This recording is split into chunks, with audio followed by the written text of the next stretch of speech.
안녕하세요. 이곳을 찾아와 주신 여러분께 인사부터 드리며 이야기의 포문을 열어보도록 하겠습니다. 저는 지금 40대에 접어든 아이를 키우고 있는 주부이고요. 저에게 일어난 기가 막힌 일이 뉴스에도 나오고 아주 논란의 대상이 되어 이렇게 사연을 적어보게 되었습니다. 제가 누구인지 알아보시는 분들도 계실 것 같은 마음에 제 신상이 드러나지 않도록 조금 각색을 한 부분이 있다는 걸 미리 알려드리겠습니다. 저도 지금은 시간이 꽤 지난 일이라 논란거리에서 벗어나서 조용하게 살고 있기 때문에 양해해 주시면 감사하겠습니다. 지금부터 제가 겪은 그 말도 안 되는 이야기를 시작해 보도록 하겠습니다. 저는 결혼을 한 이후에 시부모님과는 그럭저럭 괜찮은 관계를 유지하면서 평범한 일상을 보내고 있었는데 미꾸라지 한 마리 때문에 시댁이랑 발길을 완전히 끊게 되었습니다. 그 미꾸라지가 누구일지 대충 짐작은 가실 거라 생각하는데요. 바로 도련님과 결혼한 손아래 동서랍니다. 우리 남편이 시댁의 장남이고 제가 맏며느리로 시집을 오게 되었고요. 남편에게는 하나뿐인 남동생이 있었습니다. 저희가 결혼을 할 당시만 하더라도 도련님이 결혼하기 전이라 도련님과도 꽤 시간을 많이 보낼 수 있었고 그만큼 도련님이랑도 친한 사이를 유지하고 있었습니다. 한마디로 시댁 생활에 크게 불편함이 없을 정도로 그럭저럭 잘 지내고 있었단 소리죠. 몇 번 안 되긴 하지만 주말에 도련님과 시부모님을 모시고 근처로 나가서 시간을 보내기도 하고 딱 한 번 가족 여행을 다녀오기도 했었고요. 별다를 것 없는 생활에 큰 파동이 생기게 된 것은 저희가 결혼을 하고 나서 1년 뒤에 도련님이 결혼을 하게 된 이후에 벌어지게 되었습니다. 그때로 돌아간다면 도련님을 붙잡고 결혼을 말리고 싶은 마음이 아주 굴뚝 같습니다. 그때부터 저의 빌어먹을 운명이 시작되었거든요.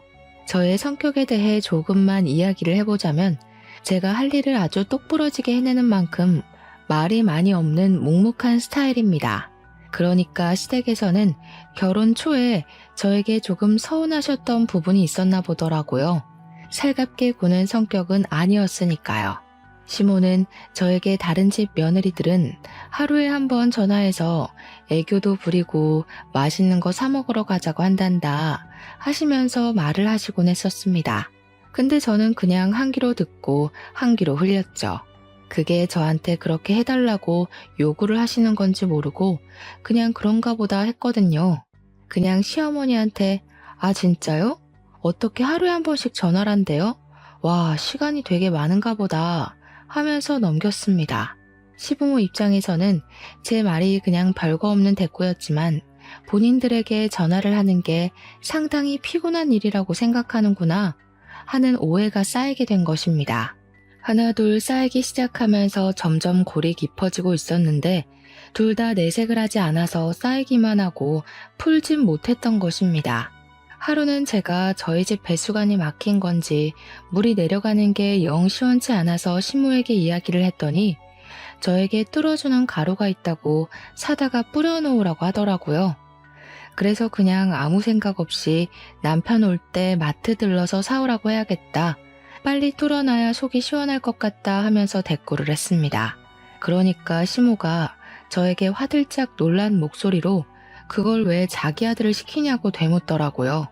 저는 뭐가 문제인가 싶어서 뭐가 잘못된 거냐, 남편이 가면 안 되는 이유가 있는 거냐고 하니까 시모가 당황해하는 거예요.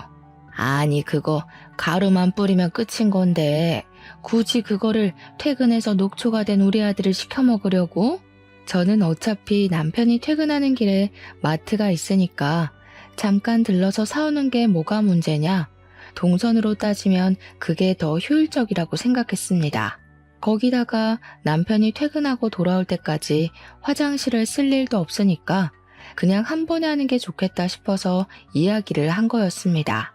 시모는 저에게 가루만 뿌리면 끝인 건데 굳이 자기 아들을 부려먹으려고 그런 거냐면서 저한테 지금 마트에 가서 사오라고 하더라고요. 일을 뭐하러 2번을 해야 하는 건지 남편이 퇴근길에 사오면 한 번에 싹 가능한 일인데요.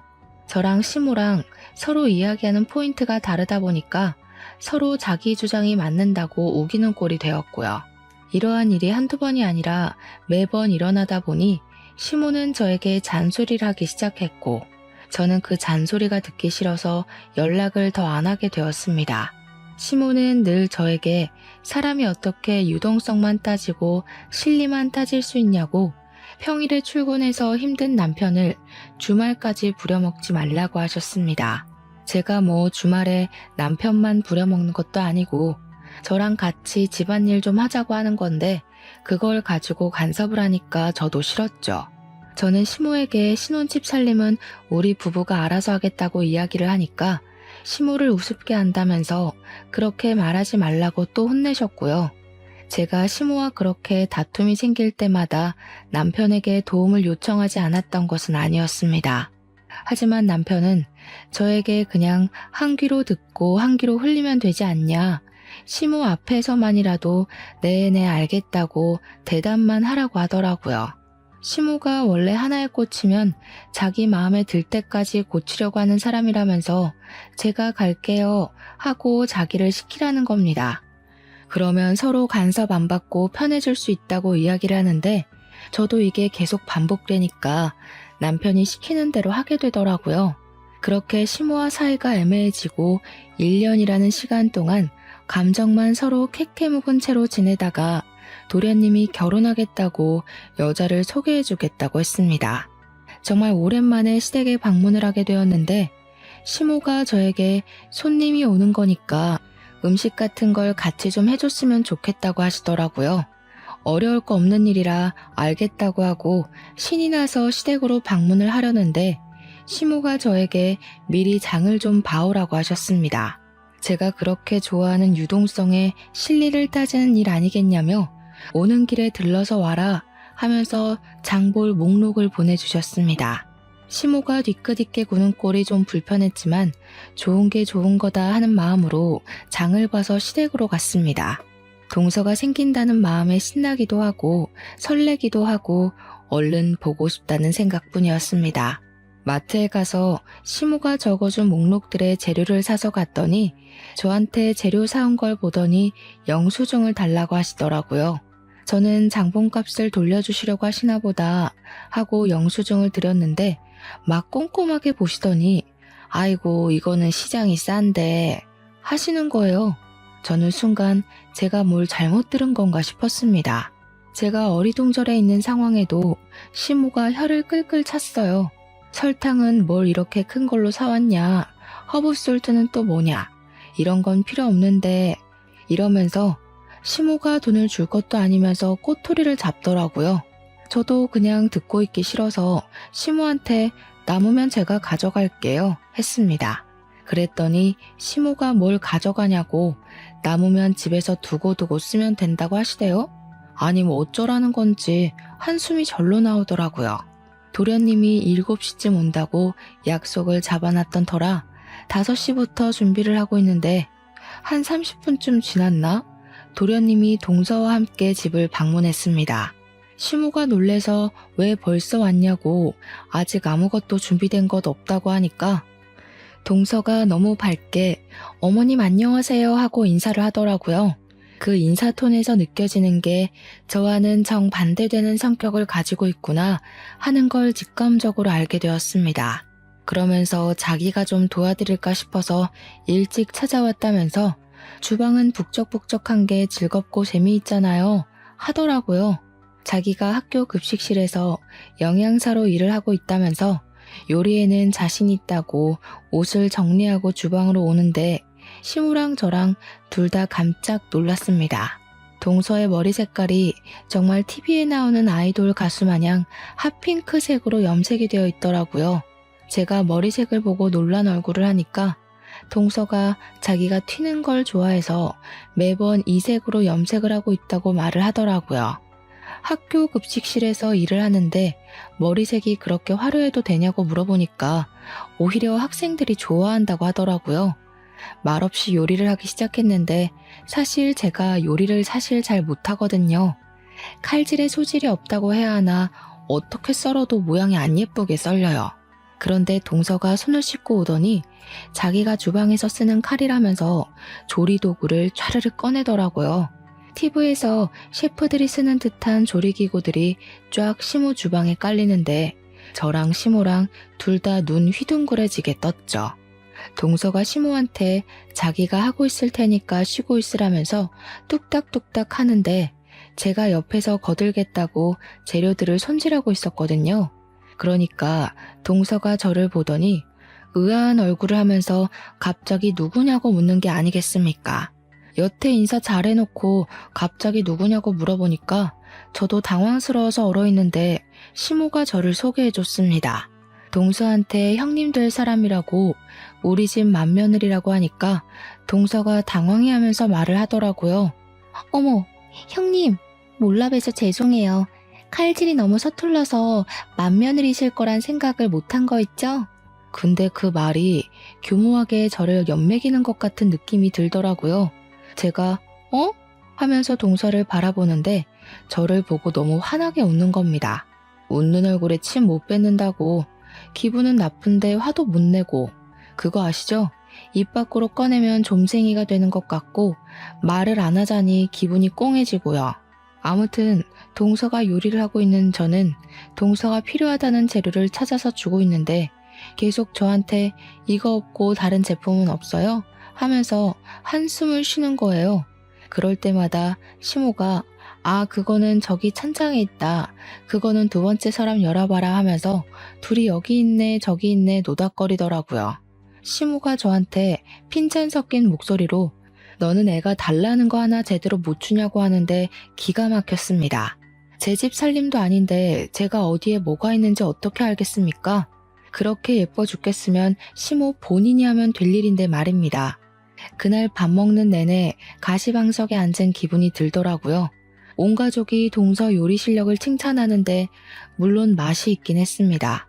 근데 맛있는 건 둘째치고 시모가 자꾸 저하고 비교질을 해대니까 짜증이 나서 밥이 코로 넘어가는지 어디로 넘어가는지 모르겠더라고요. 우리 맏며느리가 음식 솜씨가 없어서 내가 죽어서 제사상이나 제대로 받겠나 했더니만 하면서 말입니다. 우리 남편이 시모한테 그만 좀 하라고 언성을 높이자 이봐라 장남이라는 게 엄마 편 하나 안 들어주고 하면서 동서한테 은근히 우리 흉을 보더라고요. 동서가 시모한테 갑자기 왜 벌써 제사상 이야기를 꺼내고 그러시냐면서 자기랑 즐겁게 오래오래 살자고 하는데 시모 눈이 하트 모양으로 변하대요. 저는 그게 다 가식처럼 보였는데 말입니다. 제가 동서한테 말이라도 붙여보려고 우리 때 급식은 진짜 맛없어서 먹기 싫었었는데 동서네 학교 애들은 좋겠네 맛있는 거 많이 먹어서 했거든요. 그러니까 동서가 그러는 거예요. 그 말은 조금 모욕적으로 들릴 수도 있겠네요. 예전하고 지금하고 아무래도 예산도 다르고 대우도 달랐으니까 차이가 날 수밖에 없죠. 예전에는 그게 최선의 결과였을 텐데 저는 칭찬을 한 건데 모욕적이라고 하니까 시모가 도끼 눈을 뜨고 저를 바라보는 거예요. 너 설마 벌써 형님 행세한답시고 애 기죽이는 거 아니지? 기는 제가 죽은 것 같은데 무슨 말씀을 하시는 거냐고 대꾸를 하고 싶었지만 꾹 참았습니다. 동서가 처음 인사를 드리러 온 자리인데 제가 분위기를 망칠 수는 없는 노릇이니까요. 그 뒤로 정말 가관이었습니다. 급식실 영양사가 한 달에 얼마를 버는지 모르니 제가 뭐라 말을 할 수는 없지만 동서가 돈을 엄청 쓰더라고요. 시모가 입이 귀에 걸려서는 저에게 전화를 해가지고 자랑을 그렇게 하는데 제가 무슨 대꾸를 해야 할지 몰라서 네네 대답만 했습니다. 동서가 언질도 없이 찾아와서는 자기랑 어디 좀 가자고 졸라서 나갔더니 비싼 호텔에 가서 밥을 사주는데 입안에서 살살 녹더라. 밥을 다 먹고 나니까 마사지를 받을 차례라면서 호텔에 딸린 스파에 갔는데 손길이 너무 좋아서 잠이 솔솔 오더라. 비싸서 엄두도 내지 못했던 코스였는데 둘째가 데려가 주니까 너무 행복하고 효도받는 기분이 들더라. 거기다가 자기가 좋아하는 티를 내니 다음에 또 같이 오자고 했다면서 이렇게 받기만 해서 어떡하냐 미안한 마음이 다 들더라 하는 겁니다. 이 말을 저한테 하는 이유는 저에게도 해달라는 뜻 아니겠습니까? 하지만 저희는 외벌이었고 대출금 갚기도 빠듯했습니다. 제가 선뜻 저랑도 한번 가시죠 하는 말을 꺼내지 않으니까 시모가 오기가 생긴 건지 동서한테 자기도 무언가를 해줘야겠다고 하더라고요. 그러면서 복이라는 게 원래 나눈 것만큼 들어오는 거라고 저한테 이야기를 하는데 속이 너무 빤히 보이더라고요. 그런 돈 자랑을 들어야 하는 이유도 모르겠고 저도 사람이니까 짜증이 막 올라오잖아요. 어머니, 저한테 지금 동서만큼 해달라고 이야기를 하시는 거예요? 저희 사정 뻔히 아시면서 이러시면 부담스러워요. 그렇게 대놓고 말을 했더니 시모가 버럭하면서 됐다고 자기가 엎드려서 절 받을 일 있냐면서 그냥 자랑하고 싶어서 전화한 거라고 하시는 거예요. 그 말을 들으니까 제가 그동안 너무 무심했나 싶은 마음도 슬쩍 들고 동서만큼 비싼 건 못 해드려도 저도 눈치가 보이긴 했으니까 준비를 했죠. 고르고 고르다가 제일 만만한 영양제를 준비해야겠다 싶어서 시댁에 갈 때 시모들이라고 뼈에 좋다는 영양제를 사갔습니다. 나름 해외에서 유명한 제품이라고 해서 비싼 값을 주고 해외 배송까지 받아서 시모한테 드렸죠. 저도 시모가 얄밉고 짜증이 나도 며느린데 예쁨 받고 싶지 않을 리가 있겠습니까? 시모한테 잘 보이고 싶은 마음도 있었죠. 남편도 저에게 큰 거는 못 해드려도 그 정도는 해드릴 수 있겠다 하면서 영양제를 같이 골라주기도 했고요. 제가 영양제를 사서 시댁에 갔는데 연락도 하지 않던 동서가 시댁에 떡하니 와서 앉아있더라고요. 동서는 여기 웬일로 온 거냐고 물어보니까 동서가 저를 보면서 활짝 웃는 거예요. 형님도 오셨구나. 요즘 어머님께서 무릎이 아프시다고 하셨잖아요. 며느리 된 도리로 어떻게 가만히 있을 수 있겠어요? 제가 사고를 고왔어요. 한 솥에 끓여두었으니 꼭 드셔야 해요. 그러면서 제가 사온 영양제 봉투를 빤히 보더니 동서가 오버스러운 목소리로 이야기를 하는 겁니다. 어머, 형님, 뭐 사오신 거예요? 영양제? 형님, 이렇게 비싼 영양제는 어머님도 부담스러우실 텐데 뭐니 해도 정성이 최고죠.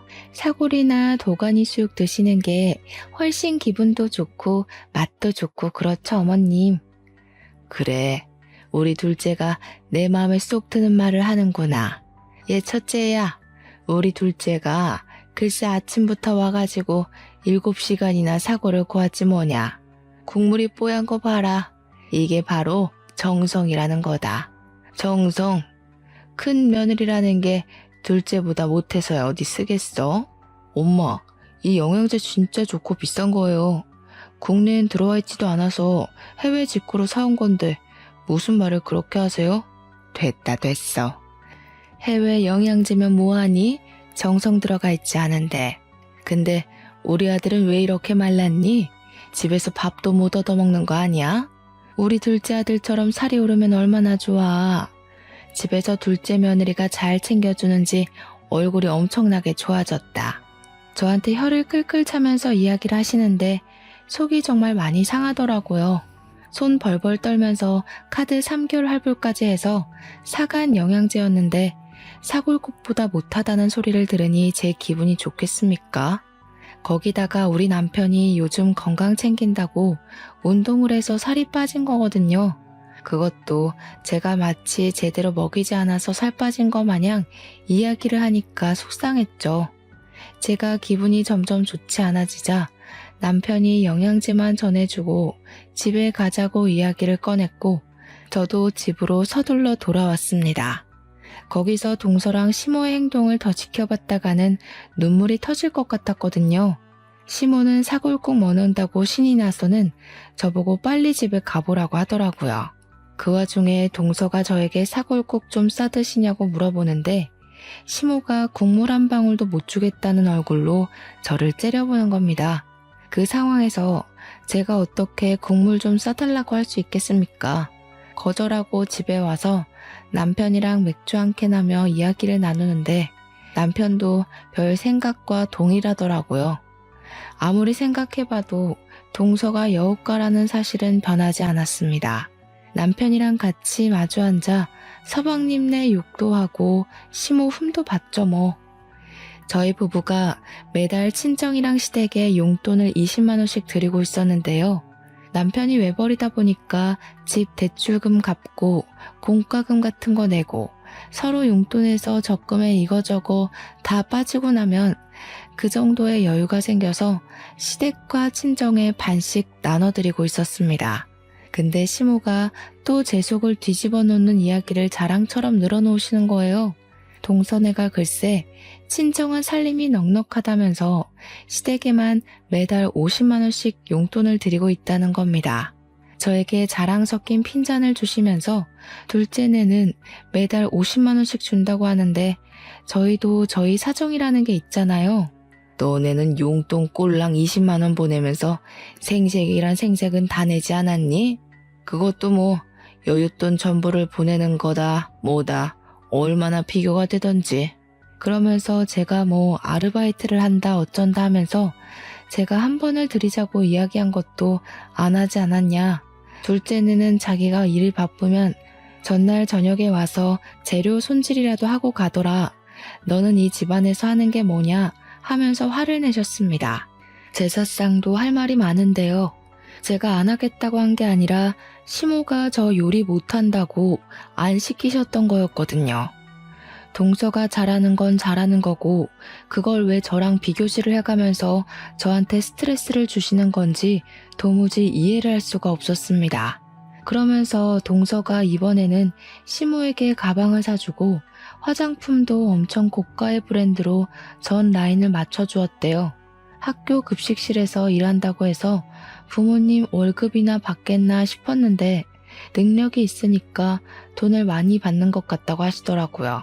제가 이리저리 알아본 결과 학교 급식실에서 일을 해봐야 300만 원도 못 벌 텐데 가방 하나에 200만 원씩 하는 것들을 턱턱 사준다고 하니까 수상했습니다.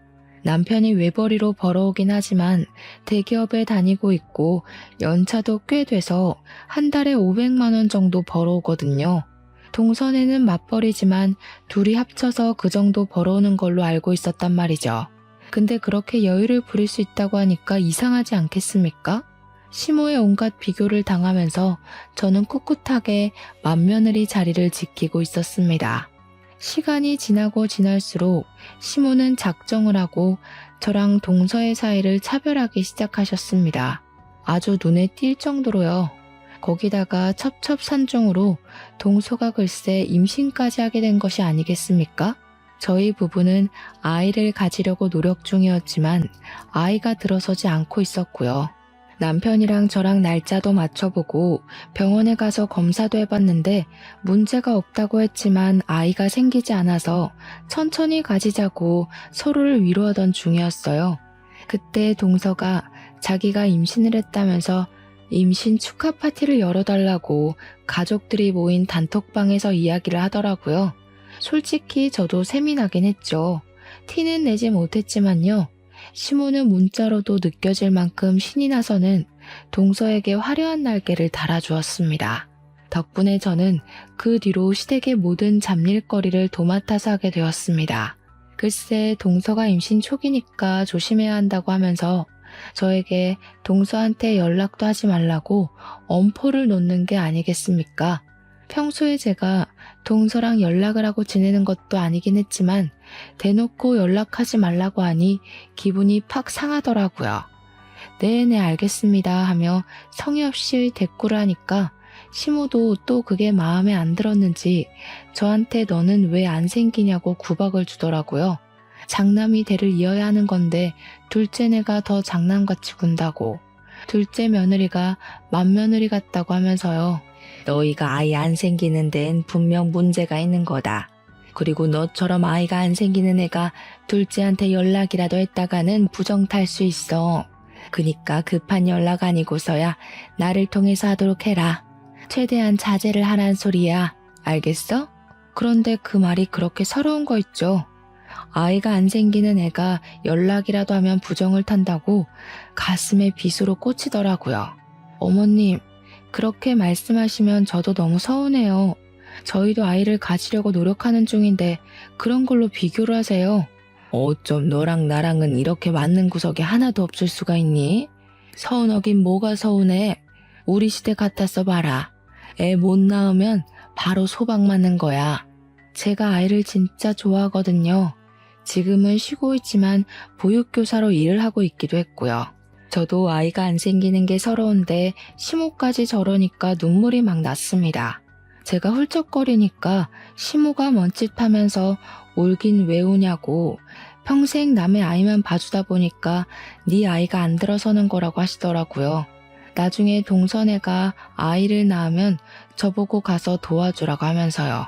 그날 남편이 제 이야기를 듣고 씩씩거리면서 단톡방에다가 우리 마누라한테 스트레스 주지 말라고 글을 올렸습니다. 왜 자꾸 와이프한테 스트레스를 주고 그래? 들어왔던 애도 나가겠다.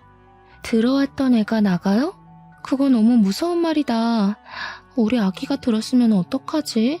그렇게 답장을 보낸 겁니다.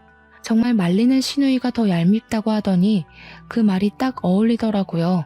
시모가 바로 어쩜 부정 타는 소리만 부부가 쌍으로 해대냐면서 얼른 뱉은 말 주워 담으라고 남편에게까지 핀잔을 주었습니다. 남편이 씩씩거리면서 조카 태어나면 입히라고 베넷 저고리 준비해뒀는데 가져가든지 말든지 마음대로 하라고 화를 냈습니다. 서방님에게 안 가져갈 거면 우리가 입히든지 하겠다고 하니까 동서가 깔깔 웃는 그림이 그려진 이모티콘을 보내는 거예요. 언제 입히게 될지도 모르는데 그때 되면 유행이 바뀌지 않을까요? 저희 주세요. 나중에 저희가 새 걸로 사드릴게요. 남편이 동서가 임신을 한 마당에 욕을 뱉을 수도 없으니까 서방님께 처신 똑바로 하라고 경고만 날리더라고요. 저한테 그런 거 신경 쓰지 말라고 가족 단톡방도 나가라고 하는데 서운한 건 매 한 가지였습니다.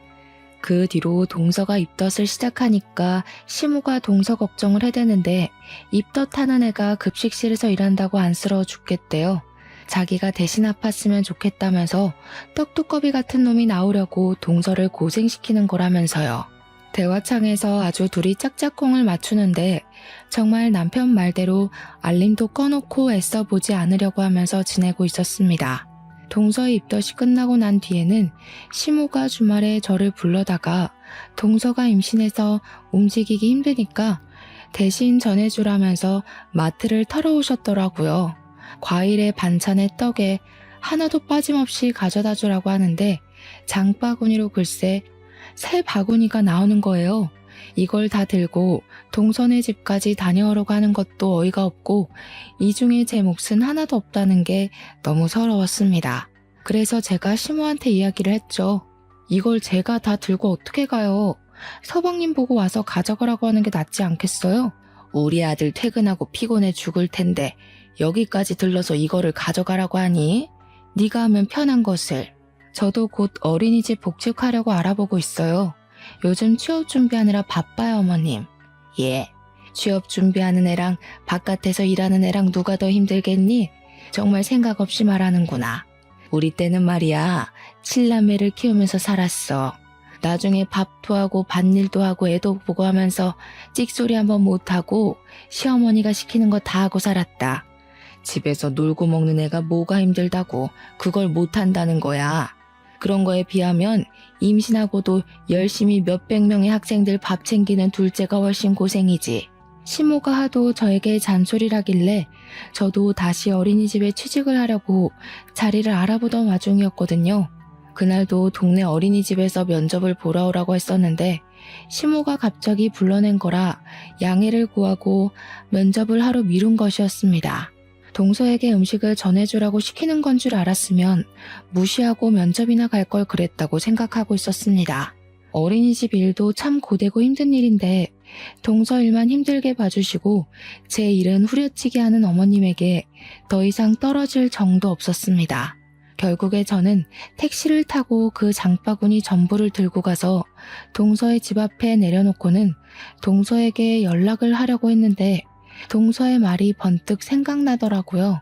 동서의 뱃속에 있는 아기에게 부정적인 영향이 갈 수도 있으니 저에게 연락하지 말라고 했던 그 말이요.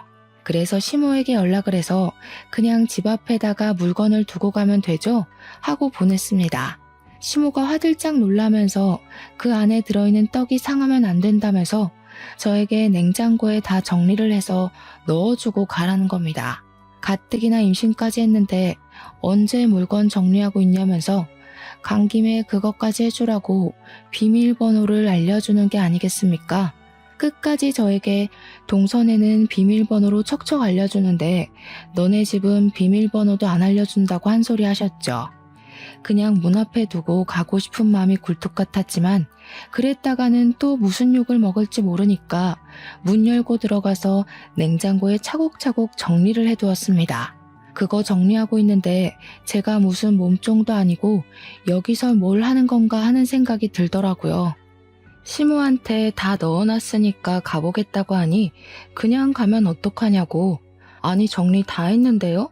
했더니 임신해서 몸도 무겁고 힘들 텐데 간 김에 첫째 네가 청소도 좀 해주고 빨래도 좀 해주고 하면 얼마나 좋니? 정리 좀 해줘라 하는 거예요. 제가 동서네 집을 휘젓고 다니는데 동서한테는 훨씬 불편한 일 아닐까요? 너는 내가 시키면 그냥 알겠습니다 하는 법이 없니? 집안일도 제대로 못하는 개야. 임신했다고 제가 이런 것까지 일일이 챙겨주는 게 더 이상하죠 어머님. 너는 손윗사람이 돼서 아랫사람에게 베풀 줄도 모르는 개지. 질투하는 거니 지금? 이래서 애가 없는 애들은 자격지심이 넘쳐서 안 돼. 저는 시모 말을 깡그리 무시하고 문 닫고 집으로 돌아왔습니다. 그 뒤로 일부러 시모의 연락을 피하면서 지냈고요. 몇 주 뒤에 동서 뱃속의 아이 성별이 딸이라는 게 밝혀진 뒤 시모가 조금 서운해하더라고요. 그래도 시부가 손녀도 귀한 자식이라면서 잘 넘어갔고 동서랑 시모는 둘이 마사지도 받으러 다니고 데이트도 하고 잘 놀러 다니더라고요. 일부러 보란듯이 저에게 사진을 막 보내는데 해탈하고 나니까 그냥 우습게 여겨졌습니다. 남편이랑 저랑은 둘이서 저를 씹든 말든 우리끼리나 행복하게 잘 살자 하고 무시했는데 어마어마한 사건이 터지고 말았습니다. 어느 날 친구들이 인터넷에서 난리난 사건 알고 있냐면서 그 링크 하나를 보내주더라고요. 제 친구들이 전부 대학 동기라 유아교육과를 나온 친구들이고 보육교사로 일을 하고 있었거든요. 그 내용은 급식실 위생에 대한 고발 내용이 적힌 글이었고 교사들이 이용하는 커뮤니티에 올려진 글이었습니다. 친구들은 어린이집은 위생 인증을 철저하게 하는데 고등학교는 다른가 봐 하면서 매달 감사가 나오지 않나? 하면서 떠들더라고요. 글을 제대로 정독해보니 고등학교 급식실 영양사를 고발하는 내용이었는데 조리실에서 일하시는 분이 양심 고백을 한 내용이었습니다. 학교 이름이랑 영양사 성이 나와 있는데 글쎄 좌씨인 거예요. 저희 동서 이름이 좌영미거든요. 설마 하면서 글을 읽는데 급식실 영양사가 국에 벌레가 들어갔는데 벌레만 쏙 걷어내고 벌레도 다 단백질이라서 괜찮다고 했다는 겁니다. 보통 이물질이 들어가게 되면 폐기를 하고 다시 끓여놔야 하는 게 원칙이라고 하더라고요. 그뿐만이 아니라 반찬들 재료라든지 식기들을 사람들이 밟고 다니는 바닥에다가 그냥 내려놓고 씻지도 않고 쓴대요. 학교 급식실을 아무리 깨끗하게 청소를 한다고 해도 온갖 사람들이 드나드는 곳인데 위생에 하나도 신경을 쓰지 않는다고 하더라고요. 애들이 까다롭게 군다고 일일이 어떻게 식성을 맞추겠냐면서 조미료를 팍팍 넣으라고 하질 않나. 그 안에서 무리를 만들어서 왕따도 시킨대요. 젊은 조리사가 하나 왔는데 그 여자가 마음에 안 든다면서 친한 사람들끼리 왕따를 시켜서 결국 일도 그만두게 했다고. 갑질을 했답니다 글쎄. 김치도 국내산이라고 속여서 중국산 싸구려를 들여온다고 이런 영양사는 급식실에서 추방시켜야 한다는 내용이었습니다. 이게 소소하게 교사들이 이용하는 사이트였기 때문에 크게 화두에 오르진 않았지만 저는 느낌이 딱 왔습니다. 세상에 좌씨가 우리 동서 하나만 있는 건 아니라고 하지만 고등학교 급식실인 것도 그렇고 느낌이 딱 오더라고요.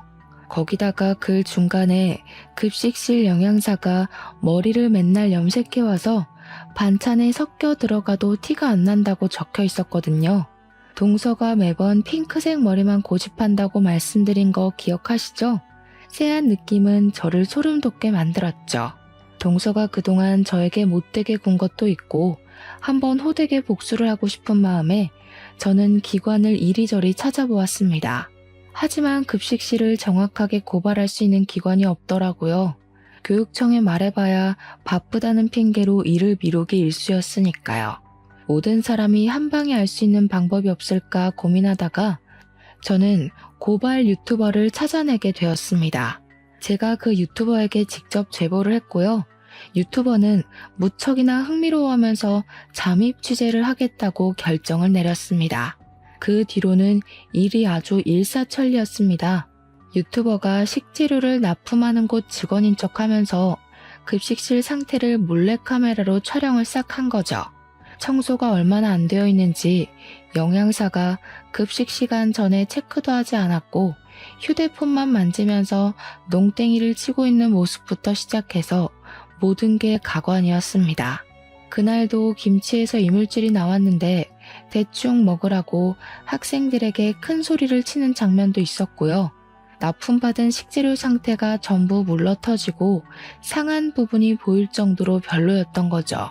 근데도 영수증에는 고가의 재료값이 찍혀 있었고요. 유튜버는 제가 보낸 글이 사실인지 아닌지 확인을 하러 갔다가 아주 제대로 건수를 잡은 것 같다며 저에게 회신을 주었습니다. 저는 동서를 고발하고 설마 아니면 어떡하지 하며 불안해했다가 사실이라는 걸 알게 되어 복수심에 가슴이 두근거렸습니다. 유튜버는 1차적으로 영상을 정리해서 업로드를 했고 그 영상을 본 학생들부터 학부모까지 전부 학교에 항의를 넣기 시작했습니다. 학교에서 진상조사가 들어가게 되었는데 우리 동서의 짓이 분명한 것들이 점차 드러나기 시작했습니다. 일단 식재료의 상태부터 점검에 들어갔고 급식실의 위생 상태까지 전부 다 학교 조사에서 드러나게 되었습니다. 청소를 안 하고 설거지도 대충 물로 한 것이 들통이 났고 식재료 납품 업체로부터 동서가 뒷돈을 어마어마하게 챙긴 것까지 싹 다 걸리고 말았습니다. 교직원이랑 짜고 업체 선정부터 뒷돈을 받아 챙겼고 영수증에 납품가를 올리고 중간 수수료를 챙기는 식으로 배를 불리고 있었던 것입니다. 당연히 유튜버는 학교에 양해를 구하고 그 부분까지 전부 정리를 해서 업로드를 하게 되었습니다. 학교 측에서도 이 일에 대한 책임을 동서 한 사람에게 몰아버리는 것이 처리하기 훨씬 수월했으니 유튜브에 올라가는 게 득이 되었던 것이었죠. 후속 보도가 나가게 되면서 많은 사람들이 급식실 이야기를 하게 되었고 시댁의 귀에도 들어가게 되었습니다. 제가 그 유튜브를 시댁 단톡방에 딱 올렸거든요. 거기다가 사건이 커지면서 뉴스에도 보도가 되게 되었는데 얼마나 상세하게 나오던지 우리 동서의 분홍색 머리카락까지 싹 찍힌 겁니다. 모자이크에 음성 변조가 되었다고 해도 핑크색 머리는 강렬하더라고요. 까막눈인 사람도 우리 동서인 것을 알아볼 수 있을 정도로요. 시모는 둘째 며느리 자랑을 엄청나게 하고 다녔는데 누가 봐도 둘째 며느리로 보이는 사람이 뉴스에 나왔으니 뒤집어졌습니다. 시모 전화기에 뉴스에 나온 거 너네 둘째 며느리 아니냐면서 연락이 엄청나게 쏟아져서 휴대폰을 꺼두기까지 했다고 하더라고요. 동서는 결국 계속된 수사에 모든 것을 자백하게 되었고 뇌물 혐의에 애들 먹는 걸로 장난친 것, 식품위생법까지 위반한 사실을 말입니다. 당연히 크게 화두에 올랐기에 징역살이가 확정나게 되었고 시모는 당장 이혼을 하라면서 서방님에게 난리를 치기 시작했습니다. 서방님은 당장 아이가 뱃속에 있는데 어떻게 이혼을 하겠냐며 골머리를 썩고 있었습니다. 동서는 자기한테 비싼 변호사를 선임해주지 않아서 이렇게 된 거라면서 시모와 서방님에게 자기가 해준 게 얼만데 이런 취급을 하냐고 펄쩍 뛰었습니다. 시모한테 그동안 선물 사주고 좋은 데 데려가고 한 돈이 전부 뒤로 챙겨서 받아먹은 돈이었더라고요. 시모는 자기도 잡혀가는 거 아니냐면서 저에게 전화를 해서 벌벌 떨었는데 저는 얼마나 고소했는지 모릅니다. 대놓고 고소한 티를 낼 수는 없었지만 시간이 지날수록 아수라장이 되어가는 현장이 너무 재미있었죠. 동서는 교도소에서 아이를 낳게 생겼다면서 울고불고하고 결국 시부모가 나서서 이혼을 하라 종용한 덕에 서방님은 동서랑 이혼을 했고요. 동서가 교도소에서 편지를 써서는 애는 네가 키우라고 자기는 못 키운다고 난리를 부렸습니다. 둘이 그걸로 한참 실랑이를 벌이다가 결국 서방님이 키우기로 결정이 났는데 시모가 저를 불러다가 정신 나간 소리를 하더라고요. 남자 혼자서 애를 어떻게 키우겠니? 너희 부부가 애도 없으니 입양해서 키우는 게 좋겠구나. 어차피 핏줄이기도 하고 우리 둘째 재혼할 거 생각하면 아이는 짐덩어리지. 그것도 딸인데. 너네가 이러려고 애가 안 들어섰나 보다. 그 말에 남편이 열이 받아서 시댁 밥상을 뒤집어 엎었습니다. 그게 지금 우리한테 할 말이야? 똥은 자기들끼리 신나게 싸질러 놓고 수습을 우리한테 하라는 게 말이나 된다고? 앞으로는 이 집 근처로 발길도 들이지 않을 거야. 그렇게 구박할 때는 언제고 이제 와서 핏줄이 뭐? 애를 키워? 엄마 진짜 그렇게 살지 마. 결국 동서가 교도소에서 아이를 낳고 출생신고를 한 뒤에 바로 서방님께 아이만 덜렁 보냈다고 하더라고요. 이렇다 저렇다 말도 없이 아이만 덜렁 시댁으로 보내지는 바람에 무척이나 당황스러워했다고 하던데 저희가 뭐 알 바인가요? 저희는 남편의 선언대로 시댁에 발길도 하지 않았고 3년이라는 시간을 보내게 되었습니다. 3년 뒤에 또 한 번 시댁이 발칵 뒤집어졌죠. 동서가 출소를 했고 서방님께 다시 합치자고 애를 부부가 키워야지 한 사람이 키우는 게 말이 되냐고 끈질기게 들러붙었다고 하더라고요. 그런 와중에 손녀딸의 얼굴이 이상하게 서방님을 점점 닮지 않는 것 같은 기분에 몰래 친자 검사를 시부가 진행을 했더니 글쎄 진짜 불일치가 나온 겁니다. 시부가 열이 받아가지고 결과지 받자마자 집에 찾아온 동서의 뺨을 후려치고 이 애는 누구 애냐고 애 데리고 당장 사라지라고 했대요. 동서는 사색이 되어서 도망가고 그 뒤로 뭐 법적 소송에 애한테 들어간 돈 다 받아내겠다고 거품 물고 개싸움을 하고 있다고 하더라고요. 그렇게 시댁에서 난리가 난 동안 저희에게 정말 소중한 생명이 찾아오게 되었고 법적 공방이 이루어지는 내내 무럭무럭 제 뱃속에서 자라고 있었습니다. 저는 솔직히 딸을 조금 더 바랬지만 뱃속의 아이는 아들이었습니다. 그 소식을 제가 개인 SNS에 올려두었었는데 시모가 염탐을 몰래 하고 있었던 건지 뜬금없이 저에게 연락이 왔습니다. 맏며느리야, 내가 너의 소중함을 너무 늦게 알았다. 내가 다 잘못했다. 내가 바보 같은 인간이었어. 우리 떡두꺼비 같은 손자, 대를 이을 손자만 보게 해주렴. 그러면서 집으로 한약이며 과일이며 아기용품이며 자꾸 택배로 보내더라고요. 제가 모조리 다 반송을 시키자 하루는 직접 들고 집으로 찾아오셨는데 제가 시모에게 다시는 찾아오지 말라고 소금을 뿌려버렸습니다. 소금 세례를 받은 시모는 잘못했다고 울면서 빌었지만 저는 문을 닫아버렸습니다. 그 이야기를 들은 남편이 시댁에 찾아가서는 2번 다신 찾아오지 말라고 이게 다 차별을 한 업보라 생각하라며 저희 부부 이사도 가고 번호도 바꿀 거라고 했다네요. 덕분에 저는 무사히 아들을 출산했고 시부모는 그 뒤로 처절하게 남편에게 매달리고 있지만 절대로 받아주지 않고 있습니다. 강단 있는 남편 덕에 저는 육아에만 집중을 하고 있고요. 친정의 도움으로 평화로운 나날들을 보내고 있답니다. 못된 마음을 먹는 사람들은 꼭 끝이 좋지 않더라고요. 그래서 전 앞으로 열심히 아이를 위해 사랑을 베풀며 살아보려고 합니다. 끝으로 제 이야기를 들어주셔서 다시 한번 감사드립니다.